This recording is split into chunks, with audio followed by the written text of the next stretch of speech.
Hi guys, this is Jesse from Nova Quark. And I'm NQ Entropy, game designer at Nova Quark.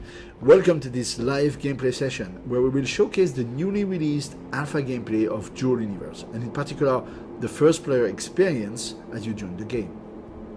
Just a few words to start with if you've never heard of Dual Universe before. This is a quite ambitious sci-fi MMO with two key innovations. The first is that it's what we call a single shard, meaning that everybody is going to be playing in the same world at the same time. There's only one instance, one reality if you want, that everybody can share. Potentially millions of players playing in the same world. And the second cool thing is that everything in this world is entirely editable. Yeah, and that actually includes the building we are in right now. This area was completely built using in-game tools available to our players. Furthermore, even the planet we are on right now is entirely editable. And we'll take a more in-depth look at that in a little bit.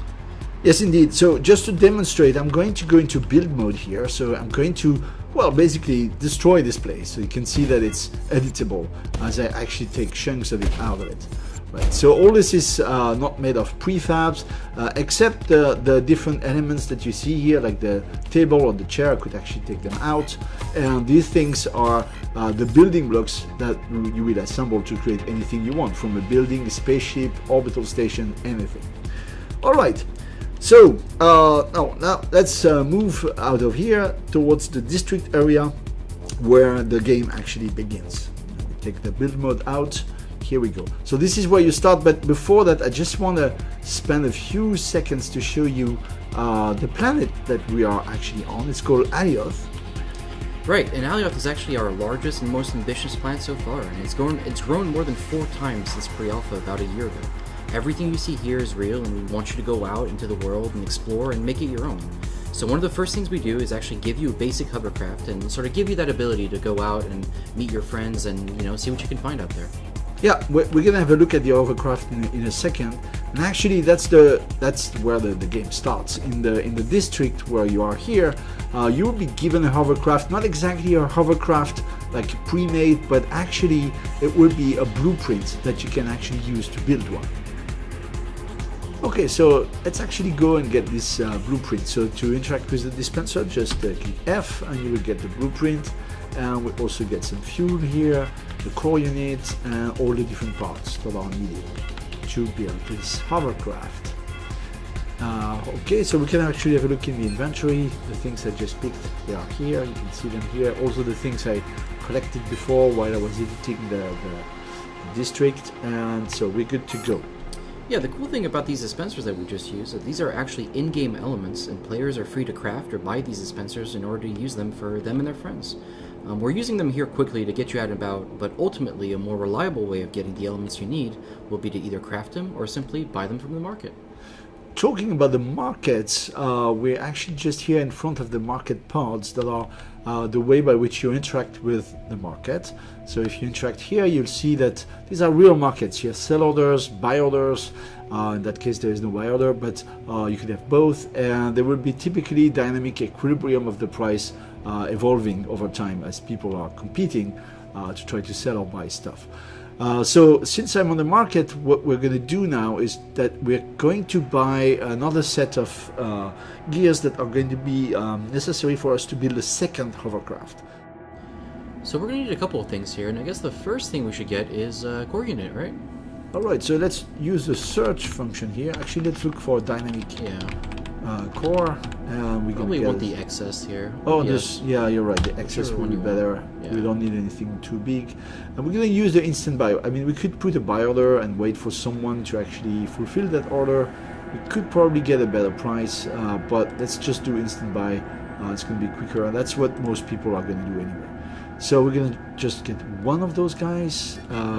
What else do we need? We're going to need some hovercraft gear. So I think if you just look for hover, you'll probably find everything you need. Yes. There we go. So I think 1 seat should be enough. All right. You can just instant buy from the menu, which is quite nice. Then Right. probably need a hover engine. Maybe S I think is enough. We're building something small, right? Yeah, that's perfectly fine. And actually, how many? Probably two two. of them. Yeah. At least 2, I think. Yes. What else do we We're going to need a little bit of propulsion, so probably an engine. An engine, atmospheric engine. Yeah. Atmospheric engine. There And we here we are going to go for the extra Yeah, the small XS one. should be more than enough. We don't need anything too powerful. Just one of them. And confirm. Well, we're gonna need a fuel tank for that engine. Right, so fuel. There's a lot of them here, but if you scroll down, you should be. There's the XS. The extra small Yeah, is, there we is go. totally enough. So let's get this guy. And then I think all we need is adjusters and probably a brake, and then we should. Also, be we good need to go. some fuel. Oh, yeah, in- sure. To put in the tank. So Absolutely. typically that would be nitron because we are flying in atmosphere and we're dealing with atmospheric engines. How much? Two? I think 2. Yeah, it's two? gonna be totally Yeah. fine. Yeah. It's 2 cubic meter. Yeah. So that's a lot, in fact. What else do we We need some adjusters for rotation. Yes, that's right. So the adjusters are. Probably some S here should be fine at the top. XS is probably better. It's Probably- a small ship, so we just need that kind of thing. So let's let's look at the market for XS. You see, there are many possibilities here, and let's pick let's say this one, for example. So we can just buy how many of them? do Probably we buy? 8 or something. All right, 8. That's fine. And here we go. So we have 8 XS. Anything else? Brake maybe. Make That sure we can slow down. would be a good idea. There we go. So And definitely the S here because the other ones are. okay, atmospheric air brake. Yeah. Yes, this one. All right. We need like 2 of them. Yeah, 1 or 2 is fine. Yeah. Okay. Good. What else do we need? I think that's actually everything we That's need. Yeah. pretty much You everything. could actually buy some voxel material if you wanted to. Yeah, I think build we need around some it. Yeah. material so we can actually build a structure. Indeed. Maybe some aluminum or something. All right. There we go. You got a, Oh, got a aluminum. lot of options down there. Which one- way would you recommend? Which? You know what? Whatever you want. Matte, dark gray. How about that one? Okay, this Yeah. one. Good. Volume. Probably about 10, 5 or Okay, 10. Yeah. just like this. Yeah. 10.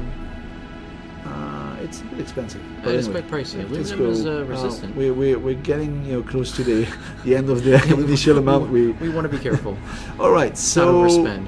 shopping is done. Yeah, I think we're good. We're good. All right, so we can actually leave this place and start to actually reach the launch pad area. So let's go together. I'm gonna run there.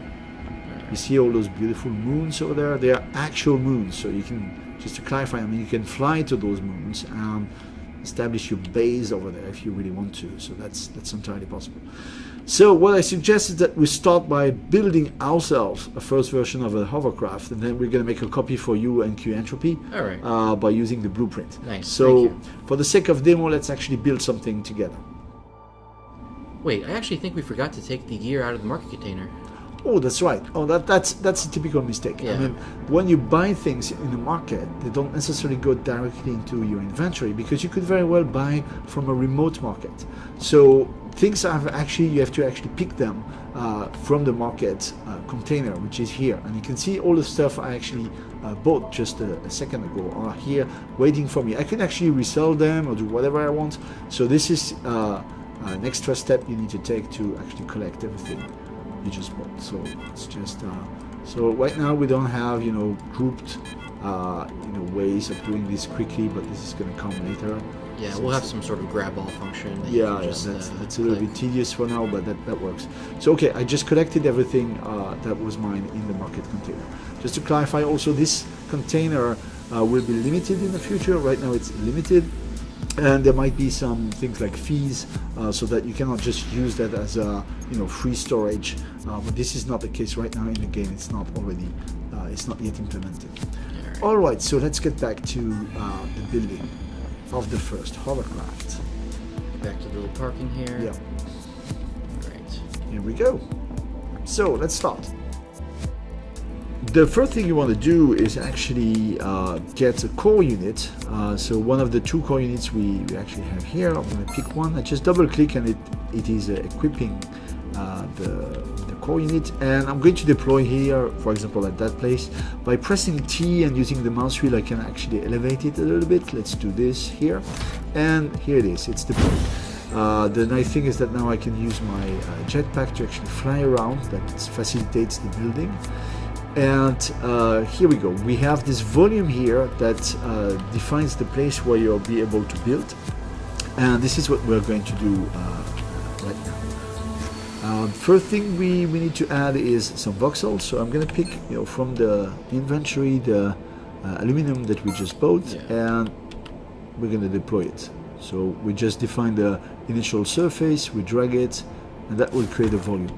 So there are many more ways. I can show you some different brushes, 3D brushes. So the different ways that you can actually combine materials and basically sculpt matter the way you want. So this is just perhaps the simple thing you can think of doing, just dragging a box, but you can do way more than that.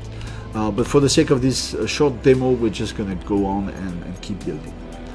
Okay, what's the next step? Well, I guess we could start by putting the hovercraft seat, sort of going to be the centerpiece of our little hovercraft here. Right, so we're going to pick it from the inventory, and here we are. So you can put it in any way you want. You can rotate it and just do what you want with it. We're just going to basically put it in the middle here, and we're going to add all the different components basically that are needed. So hover engine as well, so we can just rotate it. Oh, you have to pay attention to the orientation of the arrows. They are going to show where the engine is going to push. Okay, we're going to put one here, one here. Be careful not to use all of them. Yeah, so let's just put this out, and I think 2 is going to be enough anyway. 2 more or less centered would be just fine. So we have to keep some of them for the second hovercraft. So we just have 4 of them. We are going to add. We need one engine. The probably, engine. and then So the fuel tank. let's put it like here, or let's put it behind it. Actually, you could put the engine on one side and the fuel tank on the other. That could be pretty cool. Okay, let's do this. All right. So, oops. Orientation issues, a bit of collision problem. Here we go. There we go.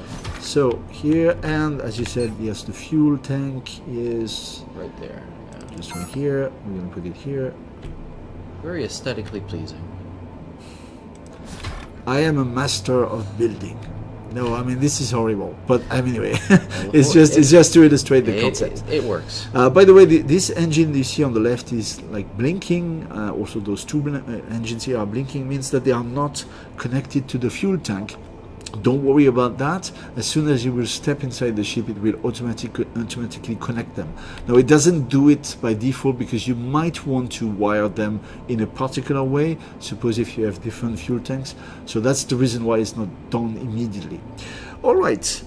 What else do we have to add? Probably a couple of adjusters. Yes, that's very important. We need this to be able to turn. So you need to put them in different positions. They're basically like pushing a little bit, and that makes you turn. So you can put them here. That will give the hovercraft the possibility to turn. So to just to rotate on itself. Maybe one here and another one here will help it to roll, and to pitch we just add one here and one here. Should just do the job properly. What is missing? I think you might want to add your brakes. Yes, Make so sure you that's can the slow down. atmospheric brakes. Yep. They're basically like wings, so we can put them pretty much anywhere we want. So let's say, because I have so much taste, I'm going to put it just more or less randomly. Yeah, a master of design. Absolutely. Okay, so here we are, and I think that's pretty much everything. Yeah, I think so. You could add some wings or steel column. I mean, all sorts of things to for aesthetical reasons. You could add a headlight, but we have only one, and it's going to be needed in the blueprint of the second hovercraft. So I'm going to stop here, and here we go. So we have functional, if not very nice, hovercraft. The last thing we need to do is to fuel it. So I'm going to pick the fuel we just got here, nitron, and I'm going to add a little bit of it. Maybe not too much, because that is adding to the weight, so I just don't want this to be too heavy. So I think this is pretty much everything we need. Do you want to give it a ride? Okay, let's go and take it for a ride. All right, so just pressing F on the hover engine will actually power it, and here we go. We have a flying functional hovercraft. So I can go into third-person view by pressing Insert. Let's start the engine. You see that it's moving the hovercraft forward. If I press Control, it's going to brake. That's very useful to help to maneuver and control into tight areas. But otherwise, yeah, it's working fine. Yeah, let's fairly push. functional. Let's push the engines a little bit more. Whoa! Oh la la la la la la! Careful, That's careful. Ooh, nice drift. good. Very Good. nice Good. drift. Let's brake. That's typically where you want to brake. Okay, so where are you? So I'm gonna go join you Coming again. to you. Don't run me over. All right. So I'm There gonna I get nearby, going back into first-person view, and oof. All right. How about we show them what a nice-looking hovercraft looks like? All right, you're right. So let me just step out of here, and we're gonna use the blueprints that we have in the inventory that we collected from the dispensers, so that we can build a second hovercraft. That will be a little bit more stylish. Yeah. The first thing is that I'm gonna get the blueprint that we actually got from the dispenser that is in my inventory. I'm going to double click on it, and so that actually shows you now a box that is the place where the construct will be generated. I'm gonna just click on it, and that is creating the hovercraft, which is looking way better than That is a than the much other one. nicer looking Yeah, speeder. definitely. So just a word about this particular gameplay. This is not the way it's going to be in the final game. We have in mind to have things like factories where you have to plug containers, so you know the components needed are taken from the containers. So there's a whole gameplay about the industry that has been simplified in this first iteration. So the thing just pops out of thin air, taking the materials out of your inventory. Anyway, so that's pretty good. Another thing now is that if you want to step into this hovercraft, I cannot. you cannot, because it's mine, Yeah. and I did not give you any Your any- property. Exactly. So I could individually, give you access to every single element, but I'm going to talk to the core unit, which is just in front of me, and I'm going to change the permission so that you're going to be allowed to get access to it. That's very nice. Here we go. So I could type all here. That would actually give access to anyone. So here I'm actually changing the rights to the core unit that will affect every element of this construct. That could be, more fine grain and, change the right of a given button, of a given door, things like that. And this is a very simplified version also of what we call the RDMS, the Right and Duty Management System, that is meant to, give the possibility of players to fine-tune the control of everything in the game. Alright, last thing is I need to fuel this, so let me just put a little bit of nitron, not too much, that should be good, and Should be totally fine. yeah, we're good to go. So let's actually step inside this. Okay, so So I guess I'll just step in now. yeah, Alright. I'm gonna watch. There we go. Power up here. Alright. Good, There we go. fantastic, looking Very, good. Very nice little engine here. Indeed. So let's go and actually explore a little bit to find something Yeah. to mine. Go this So way. go ahead, I'm going to follow myself getting inside. I'll wait. I won't go too fast. There you go, you're over there. So myself also pouring up, and I'm going to try to go after you. Alright. Go up this little hill here. There we go. Pretty cool little Oof. area we have here. Oh, you okay there? Yeah, it's nice. I need to brake a little bit so I'm not drifting too much. Yeah, you're going fast. I'll wait for you. I'll wait for you. Alright. There we go. Good. All right, go ahead. I follow. Alright. We could actually be going way faster here, but we don't want to crash or have anything bad happen to us here, so Yeah. we're just taking it a little bit easy. Good. All right. All right. So I think this is a good spot. Yeah, I'm sure we Why can- not? We're gonna see what we can find here.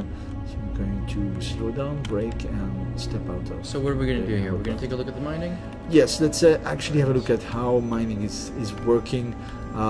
Suppose that you know what you're looking for, that you know that certain materials will be around here. So how do you proceed with locating the ore? So the first thing that you're going to want to do is activate your 3 tool, which is going to be your long range scanner. Yes.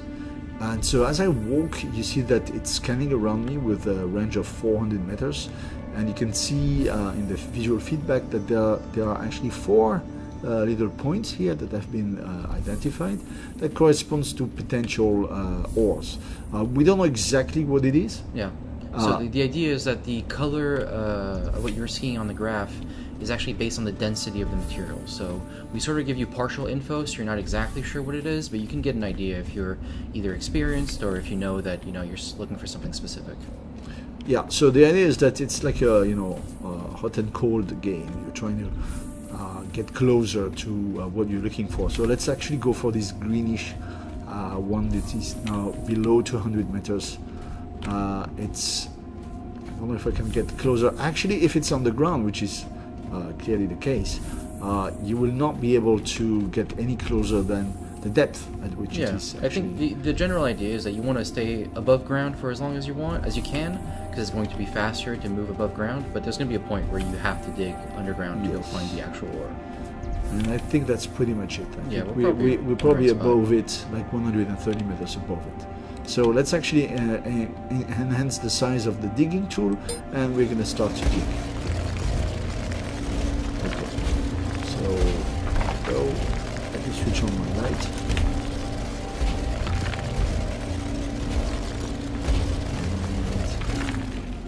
And so let me try to go down there.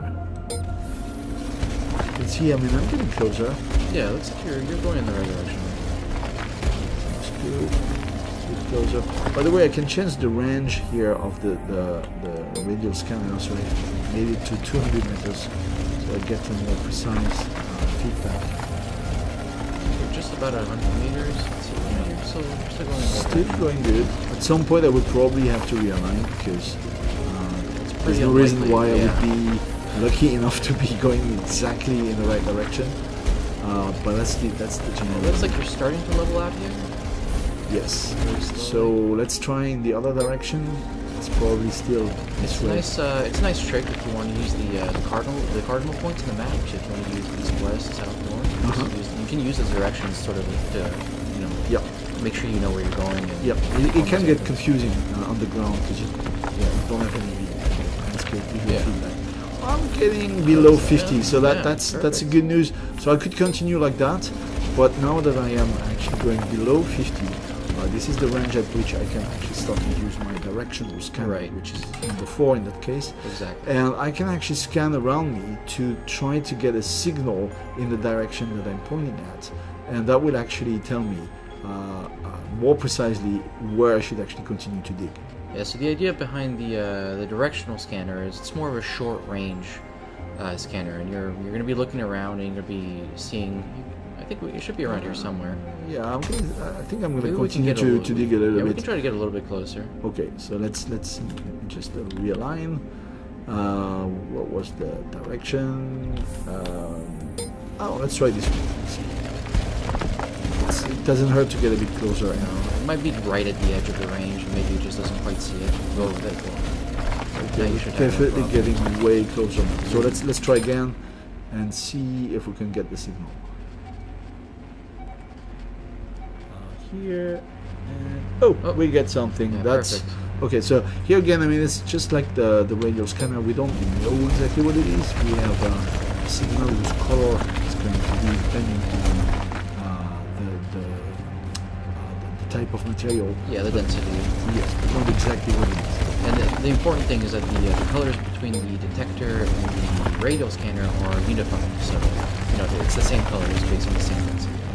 And looks like we found something. Here we go. This is it. So if I try to continue digging around that, I will just dig the dirt basically, so I can sort of clear out the entrance area. So you can see better what it is.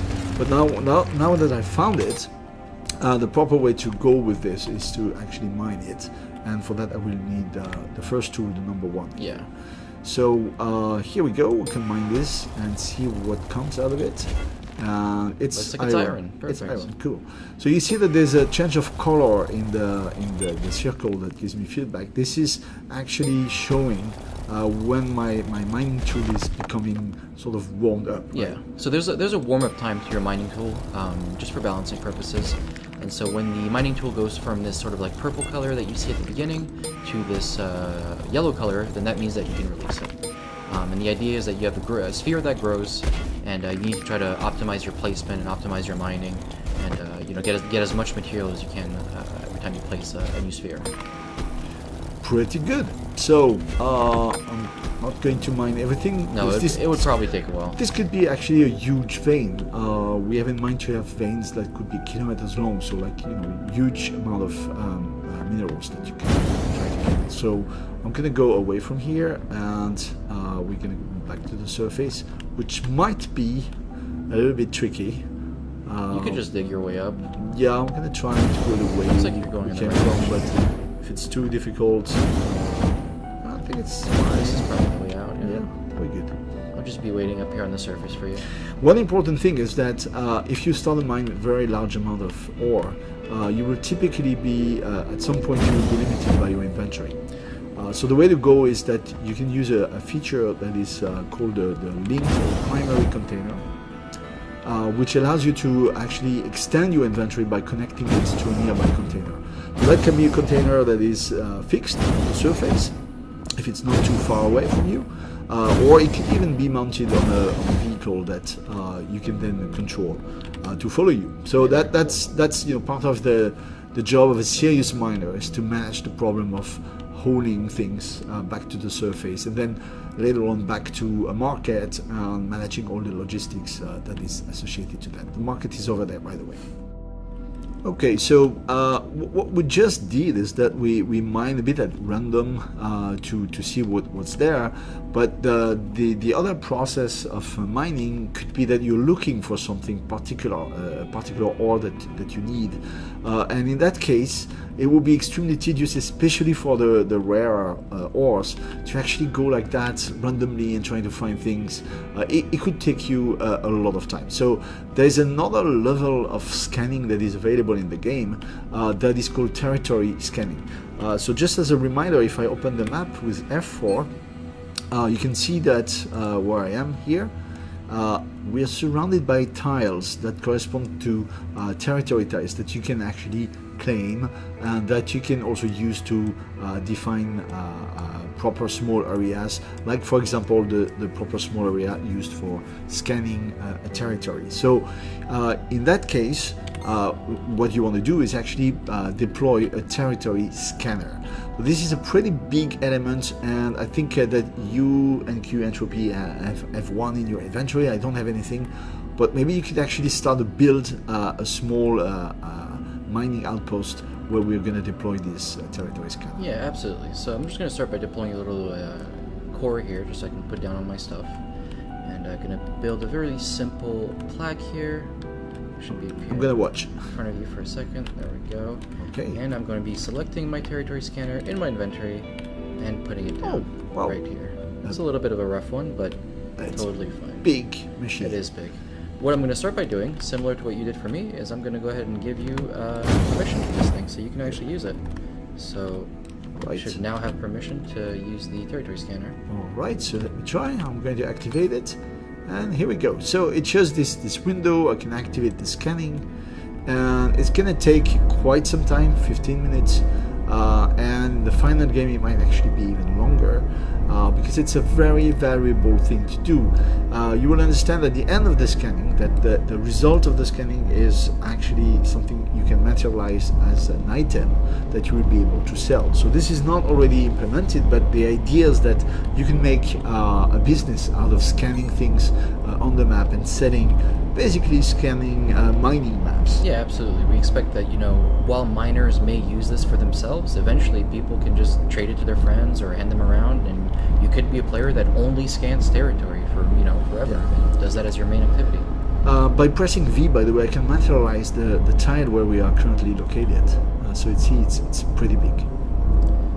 Okay, so let's fast forward to when this is actually completed.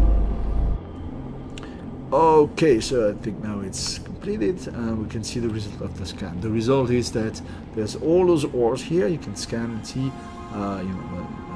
just scroll and see all the ores that are here, and it tells you how much there is for any given ore. So for example, if you're looking for I don't know, gold, for example, you will know that there's no point trying to find that Yeah. in this territory, right? But if you wanted something that was here, so like silicon or sodium or carbon, then you'd know that this is the place to be.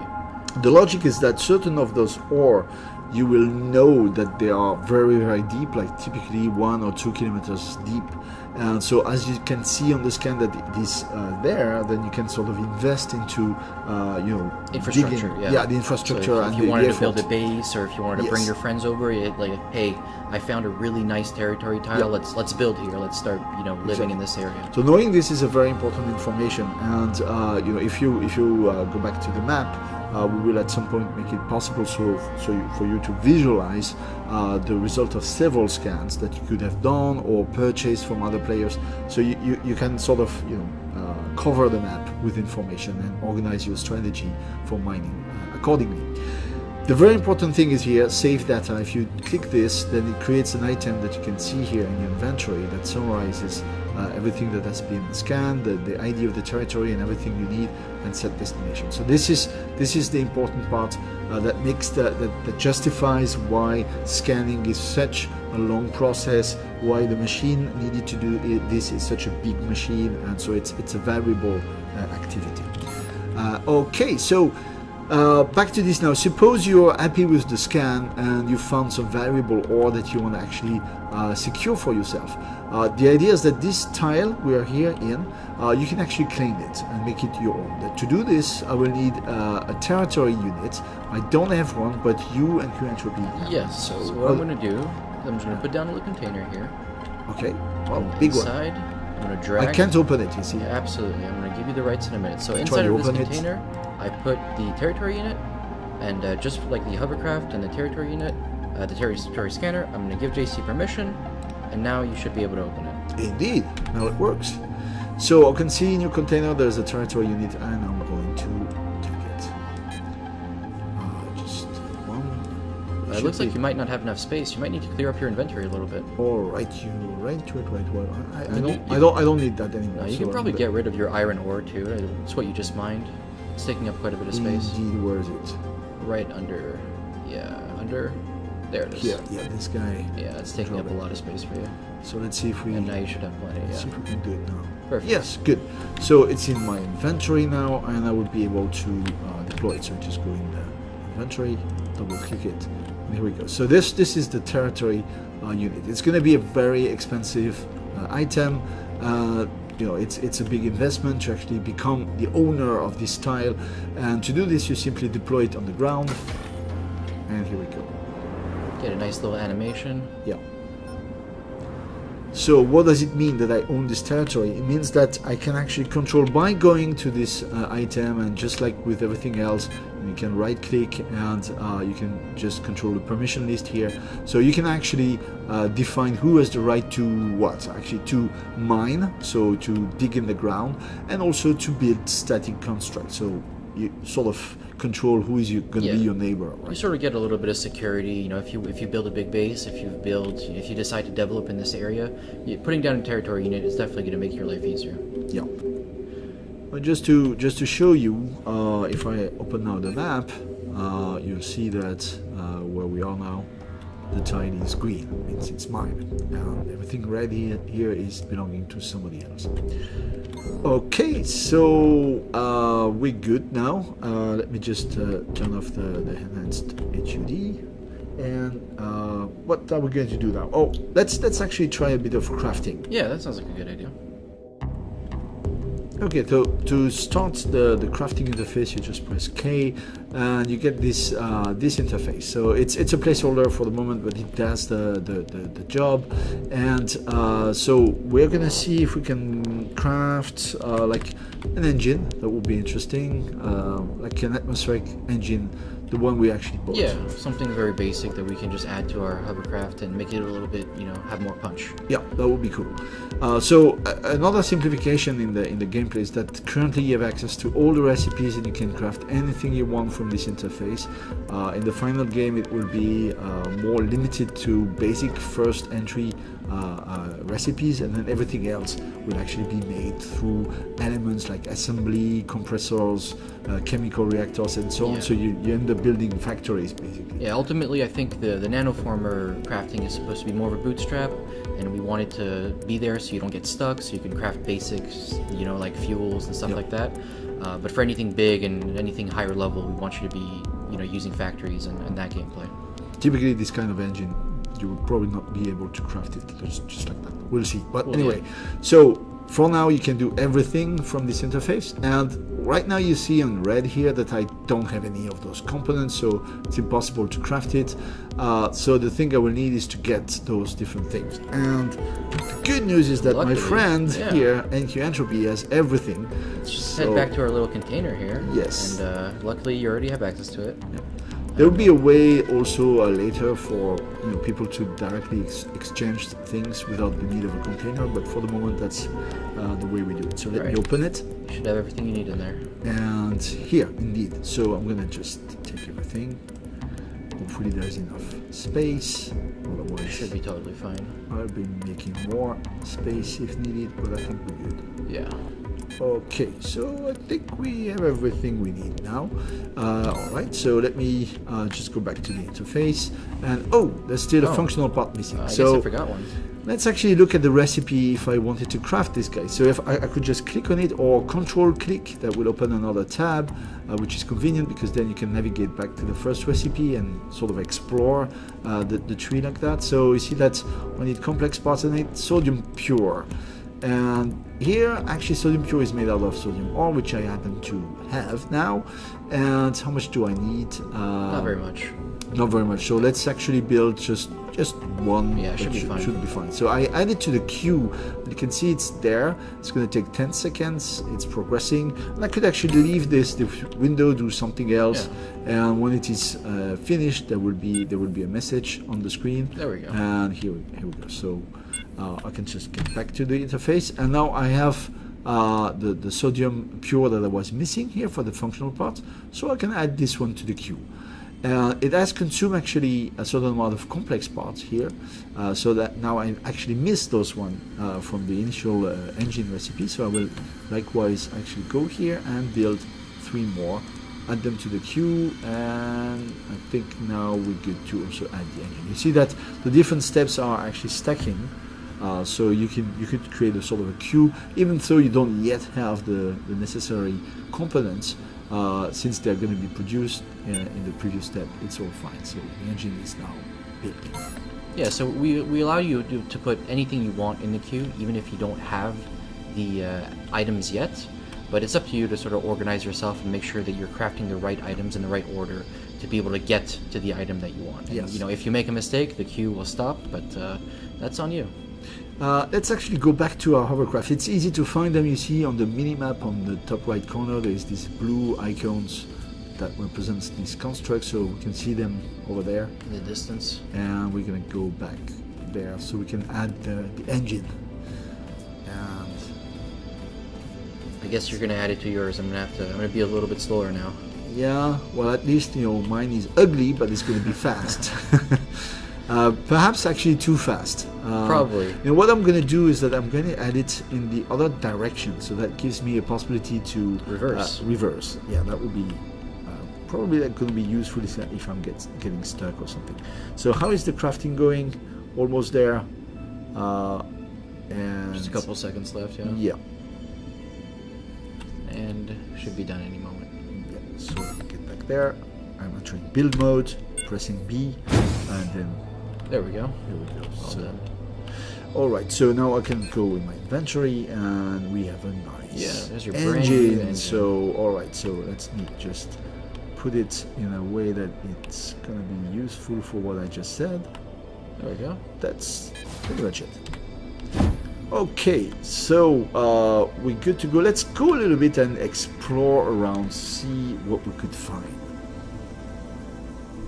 Okay, so let me just step inside and let's go. So, by the way, you should get your hovercraft. Yep, I'm in it. All right, so I'm gonna start going already.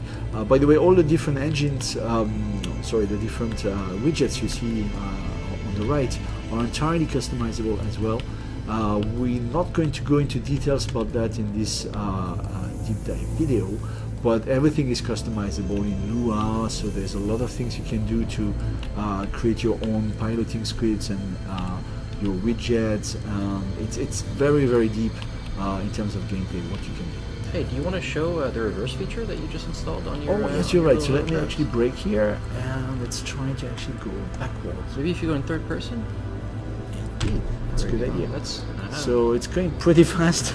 So Don't I'm do going this to at home. revert and Don't do try this to at go. home. No, for sure. All right, so here we go. Anyway, so let's try to go a little bit further and explore, see what we can find in this huge world. Okay, so we've been flying for quite some time now. You see, it's almost night, and trying to catch up with NQ Entropy. yeah, try to keep up. We've heard of something that might be hidden behind those trees over there, so we're gonna investigate. Just brake a bit so we don't go too Whoa. fast. Look over here on the left. Oh, a big ship. That is impressive. Yes, let me actually get close to it. It's looking nice. And it looks like there's some sort of tanker next to it over here on the Alright. right. Oh, you're further than me. I have to gonna- actually go and catch I'm up. gonna park my little hovercraft here. All right. So a pretty big, nice ship. I'll actually slow down as well and step out of the hovercraft. Here we go. So, interesting. Pretty big ship we have. That is quite large. Yeah, let's go and investigate, see what we have. Okay, so this is typically a very, very large ship that cannot just simply take off from the planet because it's simply too heavy. What you see here is fuel tanks that are used in conjunction with those rocket boosters. So that's basically the only way you can actually lift up such a huge mass from the ground. So what we're going to do is that we're going to try to pilot this huge ship, huge ship, and trying to actually go in orbit. I'm going to just inspect here quickly with the refuel tool whether we have enough fuel. In this tank is 100%. This one is empty, so we'll have to refill it. Let me just quickly check this other one here. I wonder if there's actual extra fuel in this tanker here. Let me check. Yeah, it's all at 100% on this side. So there's only one that we need to refuel, and Yeah, it looks like we've got a bunch of fuel in this tanker. So. all right. So someone- this is typically a vehicle that is equipped with those very powerful hovercrafts. So that's typically the kind of, I mean, it's a truck basically. Yeah, it's a just- space truck. It's just a big truck. Well, no space. I mean, Yeah. it's supposed to stay on the surface of the Absolutely. planet like that. But anyway, so the idea is that it would be extremely tedious that I, fill my inventory with the fuel and transfer, because it's obviously bigger than what I can actually transport. So we've developed a new feature in this version that allows you to link an existing container to your inventory, and if you're not too far away. So that's what I also mentioned for the mining, but you can also use it in this situation when you want to actually transfer a large amount of fuel.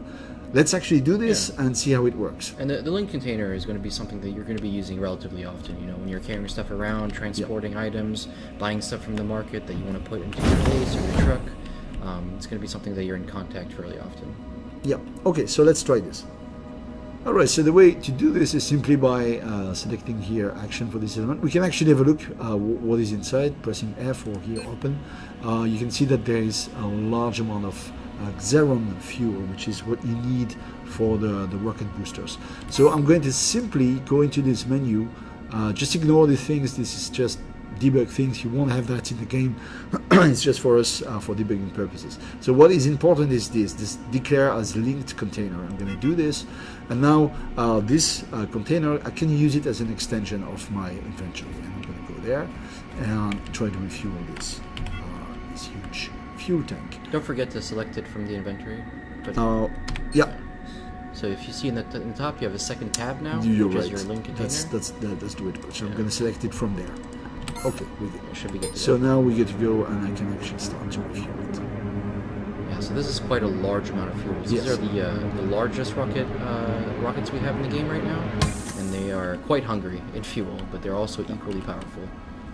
Yeah, that's the trick. I mean, they have a huge punch, but they're quite expensive. So you typically use them just to take, to take off and go into space, and that's about it. All right, so here we are. Let's actually step inside. Let's also go and visit this ship. Okay, so what we see here is a new element that is called an elevator. So you're gonna use it. Okay, so it just transports you to the next level. If you go in edit mode and you look at the different links, you see that this elevator is linked to the next one and so on. So you can chain them together to create this convenient elevator. So let's actually use this and step up again, and here we are. So this is apparently a cargo bay. So we can just jump here and go and explore. So all those things are containers. You could stuff a lot of things in them. And okay. I think here we're getting to the engine bay area. Yeah. Ooh, look at what we have here.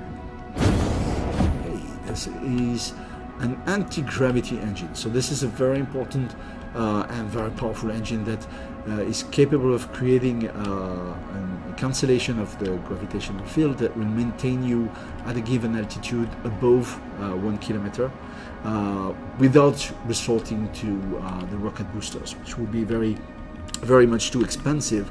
So it's a way to sustain a ship at a given altitude for support, for example, or other reasons that you would want such a big ship floating above you. Okay, so this is a new element that is available now in alpha, so you can use it. I mean, this ship is clearly not a ship you can build in a few hours. I'm wondering if this actually crashed here or something, because this is definitely not supposed to be on the ground. No, it's not supposed to be. Yes. Looks like someone's trying to get it back into the air, though. All right, so looks like we're in some sort of a launch area right here. We've got a whole bunch of gates and these launch pods over here on the left. Oh, there's a button. Let me press on the button. What's going to happen? Oh, looks like you closed the doors. Shutting down. All right, open it. Oh, Nice. that's nice. So to understand, all this is entirely not scripted with the programming language, but scripted with the connections you see here. The simple linker that we have in the game that allows you to connect buttons to doors, to all sorts of Logic elements. yeah, logic elements, and you can combine them a bit like Minecraft Redstone, but with a different twist. But the end result is that you can sort of connect everything and do all sorts of contraptions in your construct. Even actually, you could do puzzle games. Yeah, absolutely. This would be very fun. We've actually done that before internally, where we just have these puzzle games based on doors and triggers and buttons. Yep. And you can make some pretty complex stuff. So let me run around here. This Let's is quite a actually try large to ship. go. I'm lost. I'm totally lost, to be Where are you- honest. Yeah, this is really cool looking, actually. Yeah. I mean, Well, I can imagine you could build your own, private quarters in this. And oh, there's a broken window here. Ooh, so maybe he didn't finish repairing it. Yeah. Whoever owns this ship. Okay, so let's try to find the control deck. I have a feeling it's this way. Okay, I'll follow you, so that we have a chance to try to. Look at that nice little screen. Bridge. All the way up to the bridge. On my way. After you. Oh, good. So here we are. Passenger seats. All right. Good. And here it is. So that. Oh, the door is closed. Closed. All right. So this is the place where you will typically command a ship like that. So the interesting thing is that all the things you see here, including those screens, are entirely customized.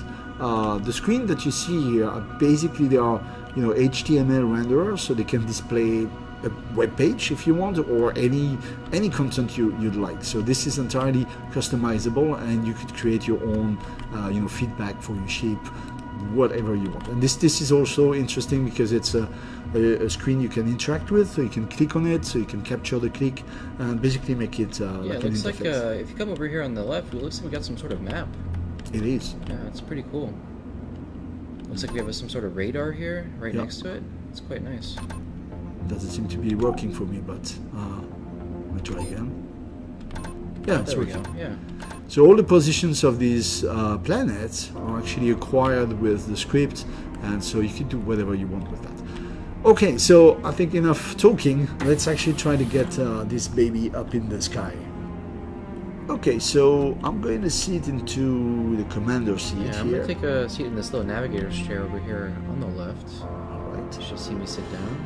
So right now the ship is controlled, and I'm going to go into third-person view because it's better to have a look. So It is big. So you see the different adjusters are pretty busy maintaining it. Looks like we forgot to close the back door, but no Yeah, big deal. we're gonna be fine. Yeah, I'm sure it's it'll all be right. no problem. So, traditionally boosters are bound to the B key, but you can change that in the Lua scripting, do whatever you want. I'm gonna try to press the B key, see what happens. Oh, that's happening. That We are is taking a off. lot of power. And that's a lot of acceleration. How is it looking from the inside? We're clearly taking some You altitude. feeling the G's? We are 2 kilometers above the ground. We're going up, up, up. You want to take a look outside? Yeah. Do you want to go? Yeah, let's go take a look. I think I'm gonna wait until we are actually In space? in space. Yes. So we're gonna have a Just gonna take a beautiful look around view. the cockpit Yeah. here. We're using an incredible amount of fuel here. This is Right now, you're This is spending very so much expensive. money. yeah, but you know. That's what it takes to get a ship like this off the ground. Oh, no more fuel. Let's try to actually activate now the space engines. You Yeah, see it them looks like they're underneath. spooling up. I'm actually trying to pinpoint them here. Okay, those guys, they are the space engines, and they are starting to enter in action. All right, okay, so let me actually step out of the control seat, and we're gonna go outside for a little tour. You first, and then me. Here we go. So we are Wow. in space, and that is the planet. We're still gaining a bit of altitude. Yeah, we're going crazy if you see in the top there. It's possible. 50,000 meters we're about to hit. Yeah, that's a lot of distance, and I'm jumping. Hula. Careful not to fall off. If you get Well, out of the sphere of influence here, you're gone. That could be interesting, you know. I mean, if you don't value your life, you can go, but I'm staying right here. Okay, so you know, just to wrap it up, this is a huge ship. You could be, you know, hundreds of people on board, you know, minding your business and doing all sorts of things while it is actually flying in space. Yeah. It's pretty incredible, and you know, just like I said, everything you see here is entirely editable, so I can just edit it and take some part of the Whoa, ship out. that's rude. So that's very rude. I would not do that normally, but I have the rights to edit this thing, so you can see. All right, so the rest of the story, guys, is up to you to write. This is a world for you to take control of, to invent your new life, your story, build amazing things, and impress us with what you're going to show and what you're going to make. And QNGP, thank you very much Yeah, for thank you a lot, JC. for all the and see you all into the alpha, and I hope you enjoyed this video. Thank you very much. See you guys later.